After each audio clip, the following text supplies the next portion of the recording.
வணக்கம் பண்புள்ள மாணவர்களுக்கும் எனது முதற்கண் வணக்கத்தினை தெரிவித்துக் கொள்கின்றேன். இன்று 78வது சுதந்திர தினத்தை நாம் கொண்டாடி கொண்டு இருக்கிறோம். நமது நாடு ஆங்கிலேயரிடம் இருந்து 1947 ஆகஸ்ட் 15ஆம் நாள் சுதந்திரம் பெற்றது. இதன் நினைவாக நாம் அனைவரும் சுதந்திர தினத்தை கொண்டாடுகிறோம்.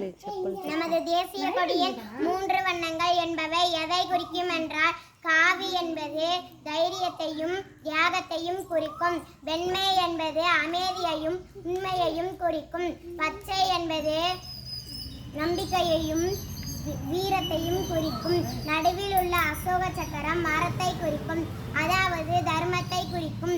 இவையே நம் நாட்டின் தேசிய கொடியின் 3 அர்த்தங்களாகும். நம் நாட்டிற்காக போராடிய வெள்ளையரோடு தியாகிகளான அழகுமுத்துக்கோன், இரட்டைமலை சீனிவாசன், காமராசர், சுப்பிரமணிய சிவா, சுப்பிரமணிய பாரதியார், திருப்பூர் குமரன், தியாகி இமானுவேல் சேகரனார், தீரன் சின்னமலை, வ.உ.சி. சிதம்பரனார், வாஞ்சிநாதன், வீரபாண்டிய கட்டபொம்மன், வீரன் சுந்தரலிங்கனார், வீரமங்கை வேலு நாச்சியார், மகாத்மா காந்தி, பகத்சிங், திலகர், திப்பு சுல்தான் போன்ற தியாகிகள் பெற்று தந்த சுதந்திரத்தை பேணி காத்து பெருமை சேர்ப்போம்.